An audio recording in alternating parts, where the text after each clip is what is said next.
স্বামী আইসা দোপাতে দাঁড়ায়, বাড়ির কাছারে দাঁড়ানো ছিল বিবি জামেলায়। আরে বিবির দিকে তাকাইয়া তালুকদার বলিতে লাগিল, এই শাড়িটা কোথায় পাইছো তাই আমারে বলো। বিবি এইটাই আমার তাঁতের গো শাড়ি, তুমি সত্য করে বলো এখনই রে, এটা আমার তাঁতের গো শাড়ি।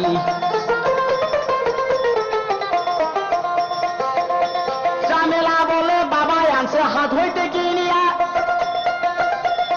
আপনার শাড়ি বুঝলেন আপনি কেমন করিয়া।